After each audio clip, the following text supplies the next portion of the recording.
የክሪምሰን ትል ወይም ቶላት መጽሐፍ ቅዱሳዊና ተፈጥሯዊ ምስጢር።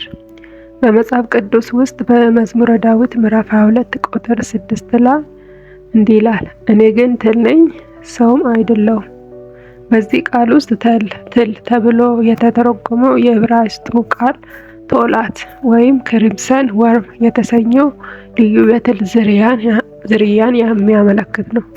ይህ ፍጡር በሳይንሳዊ ስሙ ከርሙስ አቺነደስ በመባል ወይም ደግሞ ኮክስ ኢሊቺስ በመባል ይታወቃል። የዚህ ትል አስደናቂ የተፈጥሮ ዑደት የኢየሱስ ክርስቶስን የመስቀል ላይ መከራ፣ ሞት እና ትንሣኤ በትንቢት የሚያሳይ ሲሆን አራት ዋና ምስጢራትን ይዟል።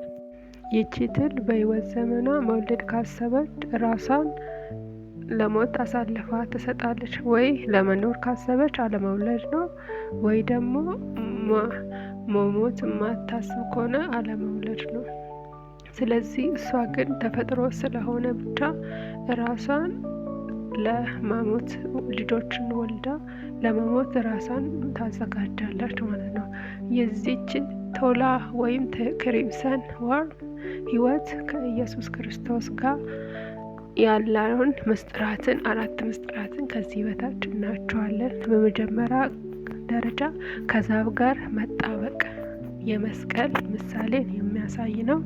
ሴቷ ትል እንቁላሎቿን የምትወልድበት ጊዜ ሲደርስ ራሷን ከዛፍ ግንድ ጋር በጥንካሬ ታያይዘዋለች። የሰውነቷ ቆዳ ከዛፉ ጋር ተጣብቆ ጠንካራ መከላከያ ሼል ይፈጥራል። አንዴ ከተጣበቀች በኋላ በፍጹም አትለቅም። ይህም ክርስቶስ ስለኛ በእንጨት ወይም በመስቀል ላይ መቸንከሩን የሚያሳይ ነገር ነው። ሌላው ደምና ሕይወትን መለገስ ወይም የመስዋዕትነትን ምሳሌ ያሳያል። ትሏ እንቁላሎቿን ከሰውነቷ ስር ከሸፈነች በኋላ ራሷን መስዋዕት በማድረግ ደማቅ ቀይ ወይም ክሪምሰን ወይም ስካርሌት ፈሳሽ ታወጣለች። ሕፃናቱ ትሎች የእሷን አካል እየተመገቡና በዚህ ቀይ ፈሳሽ እየተጠበቁ ያድጋሉ። በጥንት ዘመን የንግስታት አልባሳት የሚቀለሙት ከዚህ ትል በሚገኝ ቀለም ነበር። እንዲሁም ደግሞ እግዚአብሔር ሙሴን በዘጸአት ምዕራፍ 26 ቁጥር 1 እና ቁጥር 31 ላይ የመቅደሱን መጋረጃዎችና ድንኳኑን ለመስራት ከዚህ ትል የሚገኘውን የክሪምሰን ወይም የክሪምሰን ቀይ ማቅ ቀለም ጥቅም ላይ እንዲውል አዟል። እንዲህ ይላል በዘጸአት ምዕራፍ 26 ቁጥር 31 መጋረጃውን ከሰማያዊ ከሐምራዊው ከቀይም ግምጃ ከተፈተለ ከጥሩ በፍታ አድርግ። ብልህ ሰራተኛ እንደሚሰራ ክሩቤል በእርሱ ላይ ይሁን ይላል። በዚህ ጥቅስ ላይ የተጠቀሰው ቀይ ማቅ ከክሪምሰን ወይም ቶላት ትል አካል በሚወሰደው ፈሳሽ የሚዘጋጅ ነው። ይህም በብሉይ ኪዳን መቅደስ ውስጥ ሳይቀር የክርስቶስን ደምና መስዋዕትነት አስቀድሞ በጥላነቱ ያመለክት ነበር። ይህም በዮሐንስ ወንጌል ምዕራፍ 6 ቁጥር 54 ላይ በተጠቀሰው መሰረት እኛ በክርስቶስ ስጋና ደም ሕይወትን ማግኘታችን የሚያሳይ ነገር ነው። ሌላው ይህ ነገር የሚያሳየው ከ3 ቀን በኋላ መሆን ወይም የትንሣኤ ምሳሌን ያሳያል።